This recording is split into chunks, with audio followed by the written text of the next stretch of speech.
Antoine, bonjour. Bonjour. Bienvenue sur RVL, vous m'entendez bien? J'entends très bien, ouais. Ok. Très bien ou très mal? Très bien? Très bien, très bien, très bien. Ok. Bon Tout bah va bien. c'est cool. C'est bien, j'ai pas écorché votre nom, tant mieux. Bon, pour les auditeurs, je vous le dis tout de suite, c'est parce que je lui ai demandé juste avant. Voilà, c'est pour ça. Ah, Donc Antoine Villoutré, ça nous fait plaisir parce que vous êtes un petit peu, allez, on va dire normand.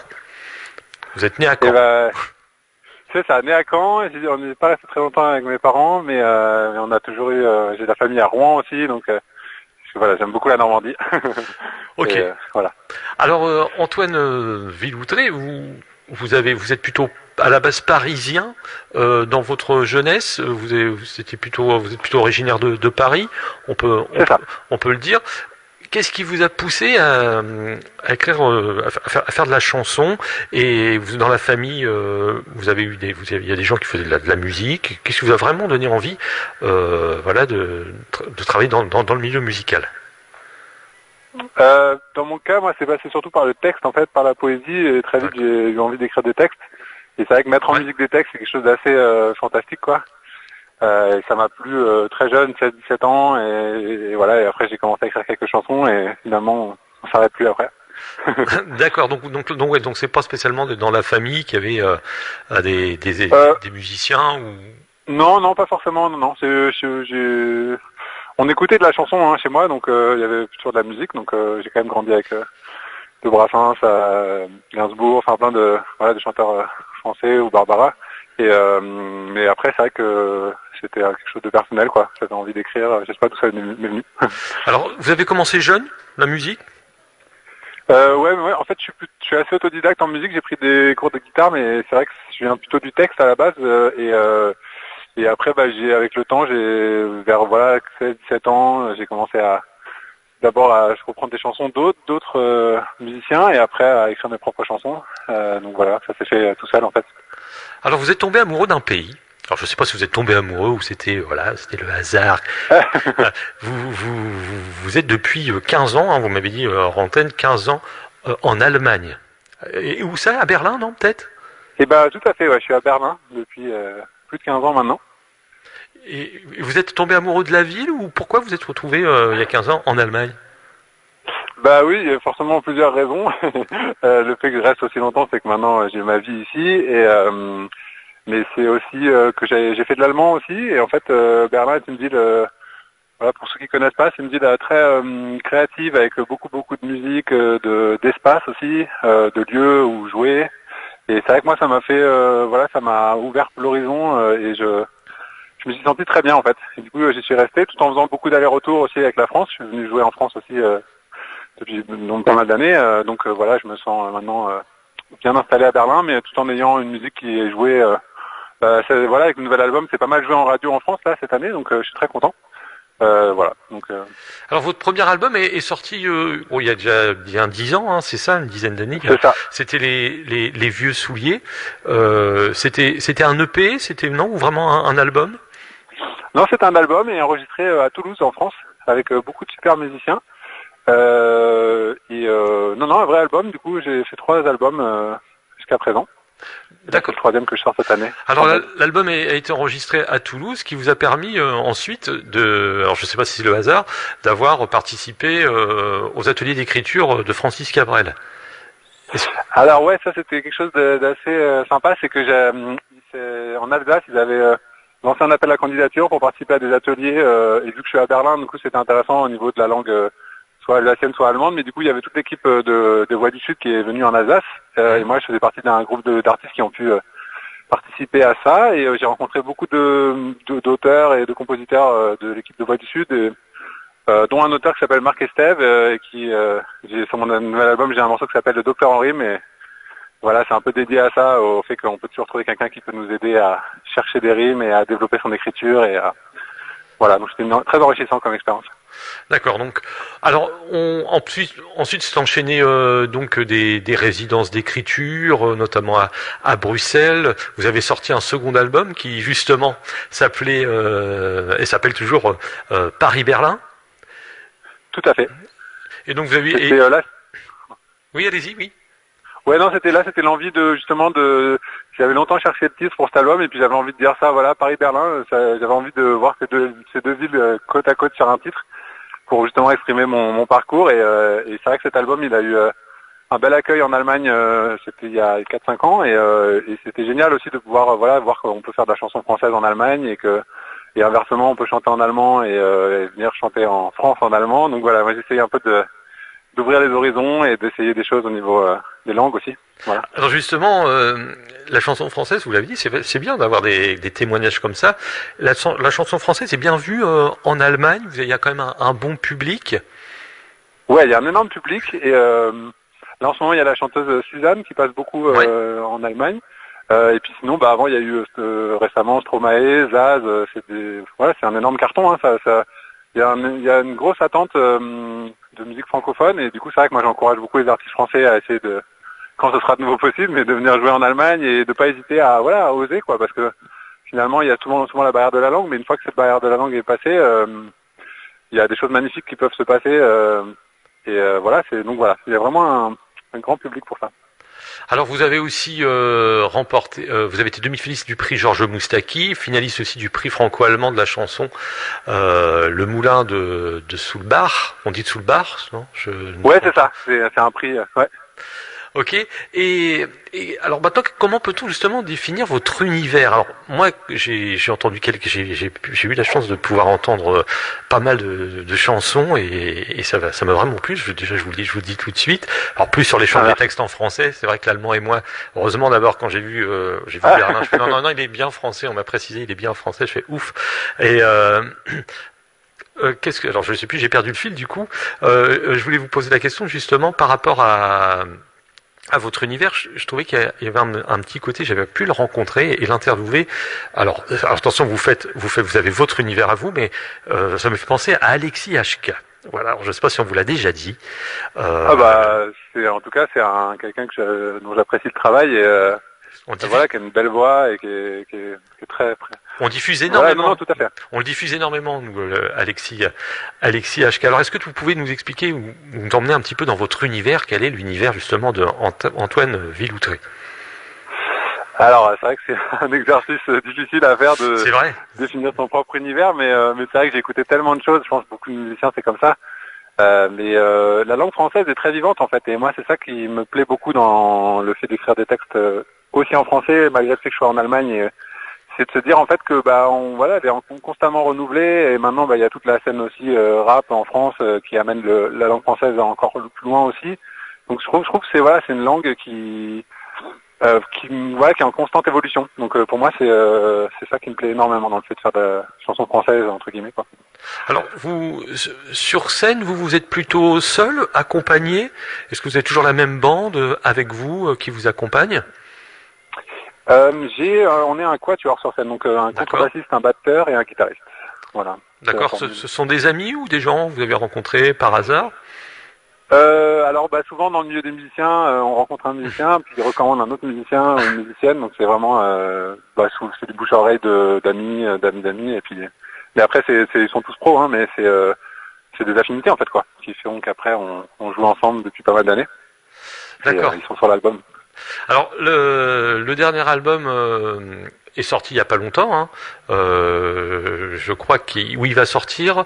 Il est sorti 5 février et il est disponible à la Fnac maintenant et voilà. Donc cet album, est-ce que on peut le alors est-ce qu'il a été justement retardé vu le contexte sanitaire actuel ou c'était vraiment prévu là pour le 5 février? C'est vrai que en fait c'était pas évident de caler les dates actuellement, mais on avait envie de sortir l'album parce que aussi justement pour donner un peu un signal déjà moi pour moi-même et puis pour le label, on était fiers de ce travail et on avait envie de le sortir. Du coup on s'est dit c'est bien, la date allait bien et puis on avait tout qui était calé. Donc on s'est dit qui sait si on pourra faire des concerts de toute façon. Donc si on attend trop après ça, je pense qu'on en est tous là, hein, donc on préfère on a préféré sortir ce beau projet et se dire on envoie de la musique, on envoie un peu d'énergie positive vers l'extérieur. Voilà. Alors cet album il a un nom, hein, c'est Promenade. Est-ce que vous pouvez un peu le définir? Je sais qu'il y a trois langues hein, qui vous chantez en anglais, en allemand et en français. Je crois sur l'album où Ouais. il y a une langue que j'ai peut-être pas pu Il y déchiffrer. a un refrain en italien aussi sur un morceau. D'accord. Donc on va dire les trois langues et demie. Ouais, voilà, c'est ça. Mais c'est vraiment, pour moi, Promenade, c'est vraiment un aboutissement des 3 albums justement. C'est qui ont les 2 albums d'avant, ils ont amené vers cet album-là, je trouve, parce que j'ai des arrangements très variés et ça exprime vraiment tout ce que j'ai pu rencontrer dans mon parcours jusqu'à maintenant. Toutes les envies, toutes les musiques, que ce soit le style un peu manouche, jusqu'au style un peu folk, même en anglais, que j'écoute beaucoup aussi. Donc j'ai mis tout ce que j'aime sur cet album, sans trop réfléchir. Et puis après, à la fin, je me suis dit bon, bah, comment on fait le lien entre tout ça? Et je me suis dit bah voilà, en fait c'est juste une promenade musicale que je propose en fait. Donc avec la voix qui accompagne et puis en espérant que les auditeurs aimeront la suivre dans les différentes chansons quoi. Donc c'est ça. Alors vous êtes à l'origine de toutes les musiques ou alors tous les textes je suppose. Ouais, tous les textes. Et toutes les musiques. Alors les musiques quasiment toutes. Il y a 2 morceaux. Il y a Le Jardin Municipal qui est un morceau qui était sorti en single qui a été coécrit avec François Perdriau qui est un musicien de Berlin, un compositeur et contrebassiste. Et j'ai aussi collaboré avec un groupe qui s'appelle Club des Belugas ils ont produit le morceau La Falaise qui est du coup aussi un single. Donc ça c'était aussi super. J'adore en fait travailler avec d'autres musiciens donc voilà, sur les musiques pas mal d'échanges, mais la plupart je les ai composés sinon les autres chansons. D'accord. C'est un album qui a été créé en combien de temps? Vous avez mis du temps? Est-ce que vous êtes vous le Laurent Voulzy de la chanson, comme lui qui met très longtemps à sortir un album? C'est vrai que je suis plutôt dans cette, je suis plutôt dans ce coin-là, moi. Ouais, ça met 3-4 ans en général parce que. Dû à quoi? À de l'exigence? Ouais, il y a quelque chose comme ça. Il y a un peu perfectionniste de se dire, ouais, il y a quelque chose, c'est inexplicable. Mais et puis aussi, je pense qu'il y a ce besoin émotionnellement aussi quand on sort un album, c'est tellement d'émotions en fait que moi j'ai besoin de redescendre après. J'ai besoin d'un an au moins pour digérer ce qui s'est passé et revenir un peu, dans le calme qui permet aussi après de proposer quelque chose de nouveau quoi. Donc moi j'ai besoin de ce temps-là en général. Je vais essayer de raccourcir parce que c'est quand même très long, mais mais voilà. Alors pendant cette malheureuse année 2020, qu'est-ce qui s'est passé pour vous? Est-ce que vous avez fait des lives comme beaucoup sur Internet? Est-ce que justement vous avez finalisé des titres pour la sortie de cet album? Est-ce que vous pouvez nous expliquer un peu votre année de confiné? Oui, bah du coup donc 2020 c'était une année extrêmement particulière et moi j'ai eu la chance d'avoir ce projet d'album qui du coup m'a tenu au niveau du moral et au niveau des projets de se dire bon bah ça sort bientôt. Donc on a beaucoup travaillé là-dessus l'année dernière, donc ça c'était bien d'avoir ça. Et puis après l'été dernier, il y a quand même eu les possibilités de jouer. Donc moi j'ai joué surtout en Allemagne parce que voilà, je suis pas allé en France, mais j'ai joué dans des festivals en plein air, donc il y avait quand même des possibilités de jouer. Et là on espère que cette année ce sera de nouveau le cas cet été, qu'il y aura des festivals qui pourront avoir lieu. Voilà, donc on espère aussi pour cette année. Ça sera assis, hein, bon. C'est toujours mieux que rien. Si on écoute un peu l'actualité, nous en France, ça sera des jauges pas plus de 5000 et assis. Voilà. Ouais, c'est ça. Et puis moi, de toute façon, c'est des plus petites jauges, donc de toute façon, on espère. On verra. Au niveau donc des clips, est-ce qu'il y a des clips justement qui ont été créés pour cette sortie d'album, sur des singles? Ouais, tout à fait. On a sorti 2 clips. Et il y en a un des clips qui s'appelle donc sur le morceau qui s'appelle La Falaise et où là c'était vraiment assez cinématographique. C'est la première fois que je travaillais avec quelqu'un qui a écrit un petit scénario, un réalisateur qui a avec des acteurs. Donc c'était assez sympa d'essayer ça. Donc c'était assez nouveau pour moi. Et l'autre clip c'était un clip plutôt avec des danseurs de musique swing parce que c'est un morceau swing justement un peu manouche, jazz manouche. Donc il y avait un peu ces 2 univers là que j'avais envie de présenter au travers des vidéos autour de l'album. D'accord. Au niveau des textes, les thèmes un peu évoqués sur cet album, sur cette promenade justement. Alors en ce qui me concerne, moi c'est souvent se donner soi-même de l'espoir. J'écris souvent pour parce qu'il y a aussi la solitude de l'écriture et donc du coup c'est toujours un mélange. C'est à la fois c'est de chercher une profondeur et puis en même temps jamais perdre de vue la légèreté. que permet la musique aussi. Donc voilà, je dirais que c'est un peu un mélange des deux en fait. Donc dans mes textes, j'essaie d'être très honnête par rapport à mes émotions et en même temps de se dire que voilà que c'est de la musique et que donc forcément il y a de la place aussi pour inventer, pour créer, pour raconter des histoires comme un morceau qui s'appelle Le Capitaine où j'ai inventé un capitaine qui part à l'aventure et on ne sait pas ce qui lui arrive, s'il reviendra. Et donc voilà, on a vraiment cette liberté absolue avec l'écriture qu'il ne faut pas sous-estimer. Et moi, j'essaie toujours de garder la créativité sur des histoires, souvent des histoires dans mes chansons. C'est plus difficile d'écrire une chanson en français ou en allemand? Alors, ça dépend déjà si on parle allemand.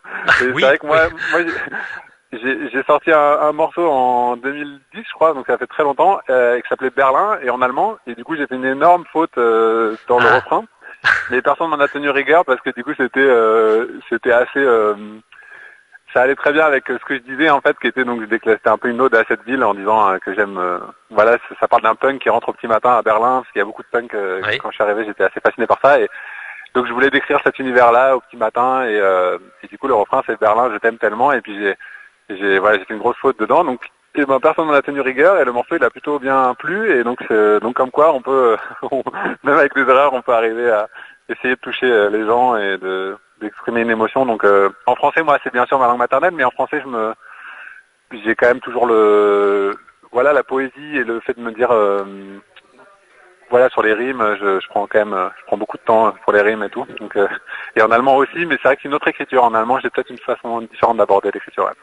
Et le public allemand et le public français sont différents ou pas spécialement?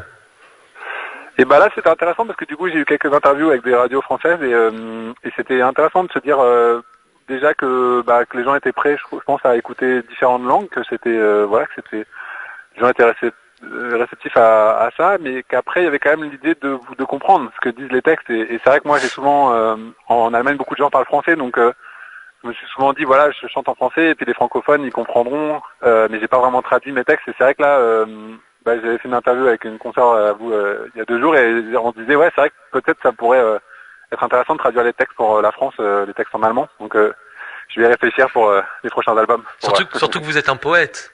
Surtout que vous êtes un poète. Vous êtes écrit comme vous aimez la poésie. Vous l'avez dit au début de l'interview. Ouais, et c'est vrai que je peux comprendre les gens d'avoir la traduction aussi de ces textes.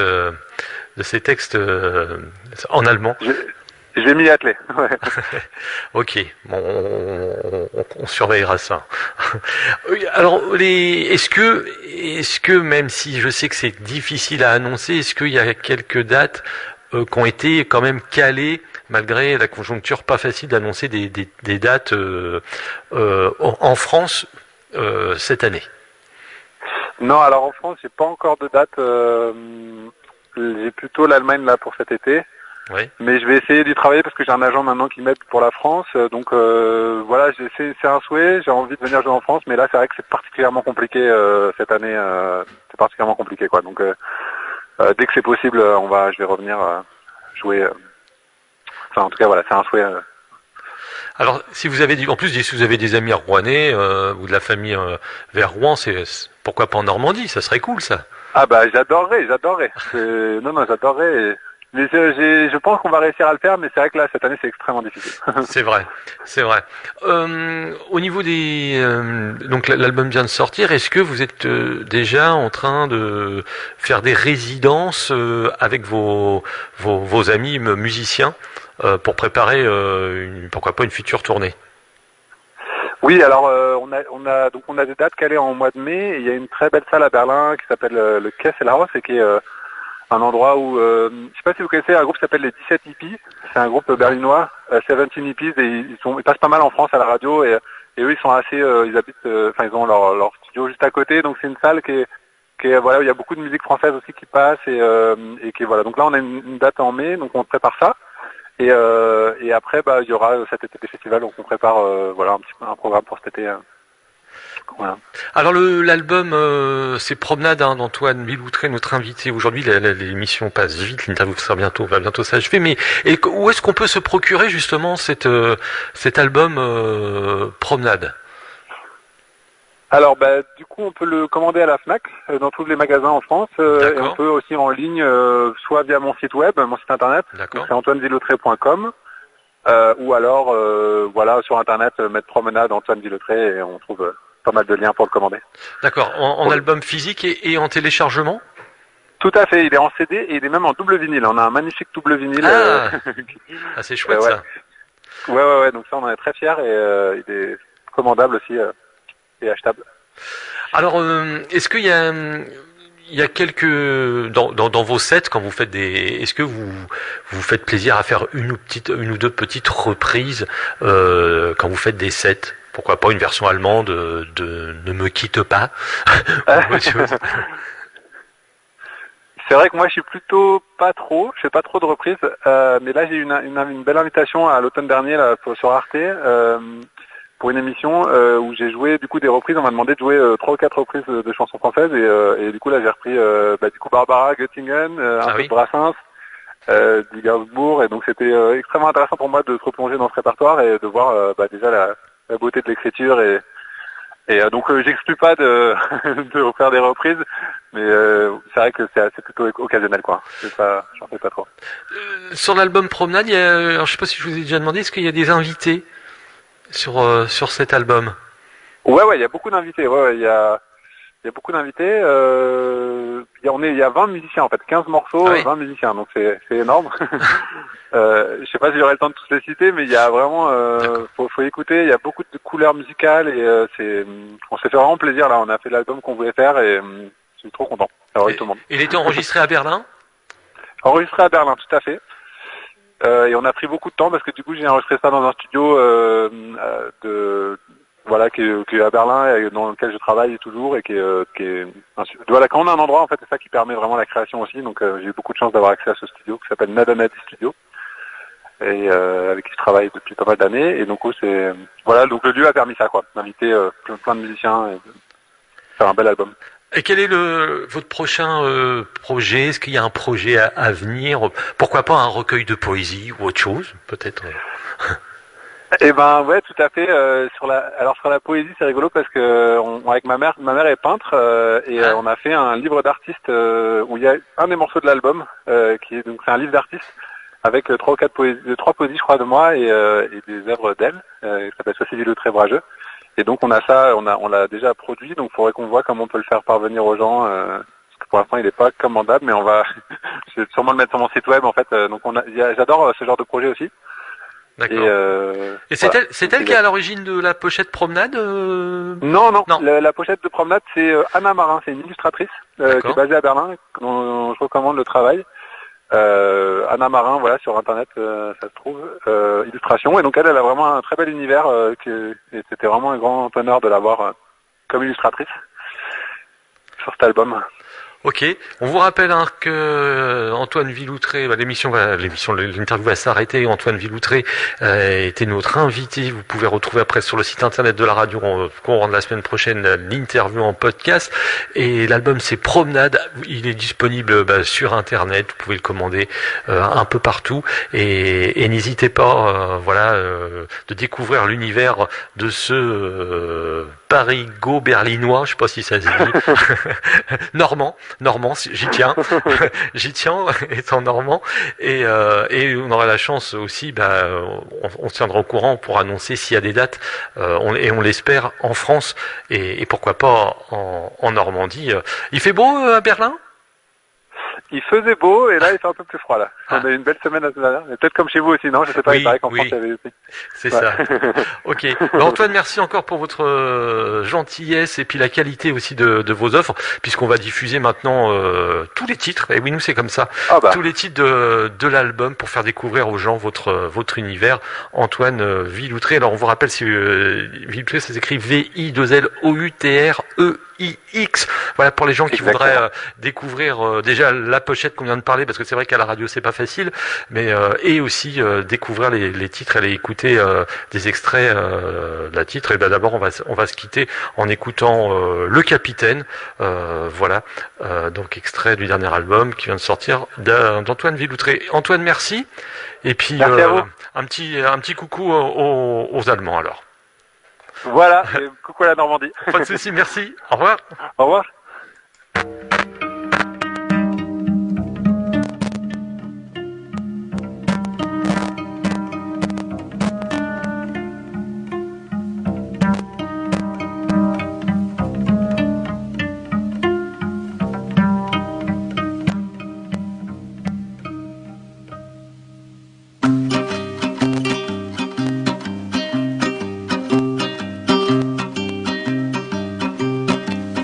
Il avait fière allure le capitaine, on le reconnaissait sans peine. Il nous offrait toujours à boire et nous racontait des histoires. Le capitaine, il nous faisait rire le capitaine. Il savait bien se mettre en scène. Et puis nous on applaudissait, on n'en avait jamais assez du capitaine.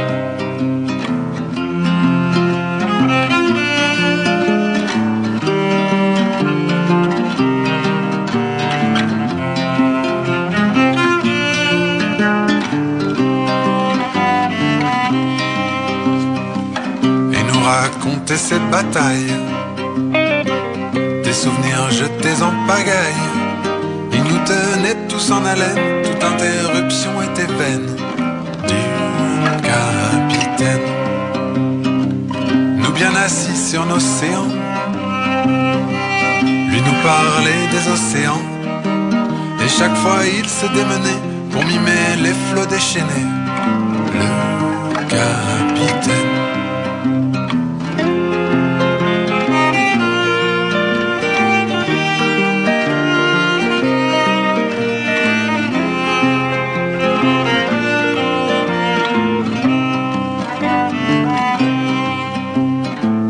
Il avait vu la Papouasie,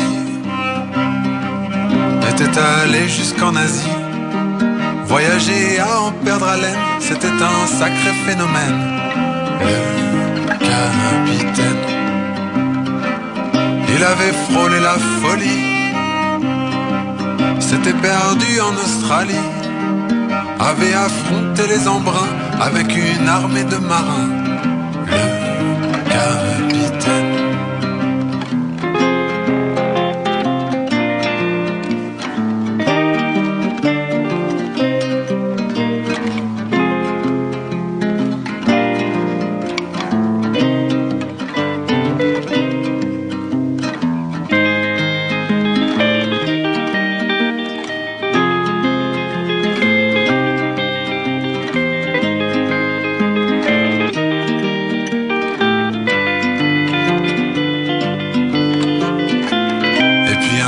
Le capitaine, on l'a plus vu pendant des semaines. Personne savait où il était. Nous on a bu à la santé du capitaine.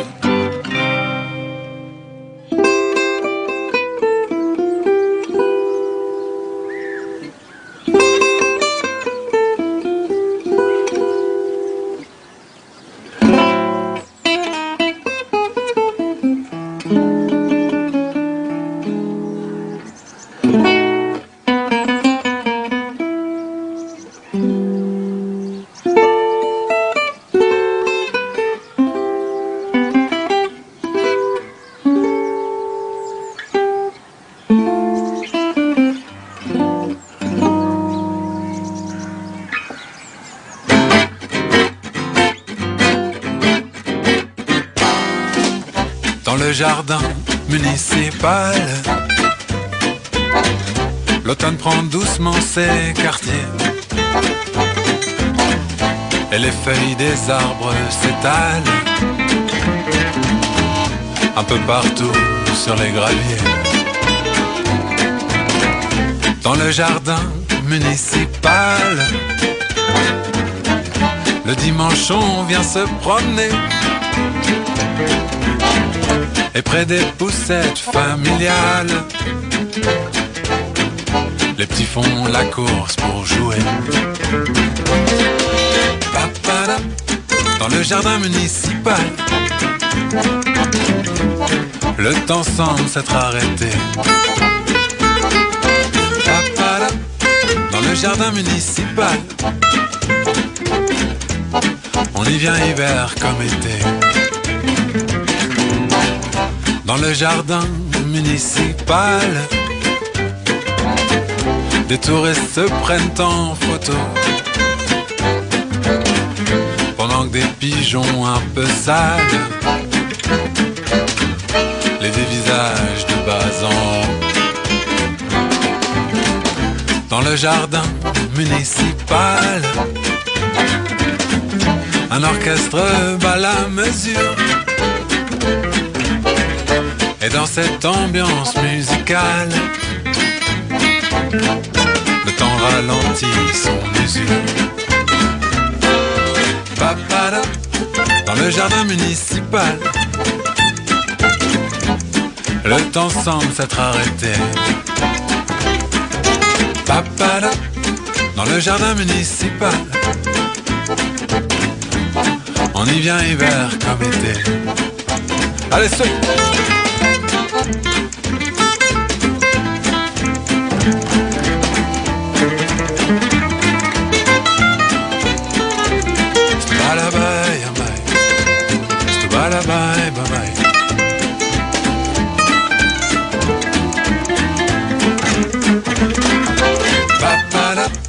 Dans le jardin municipal,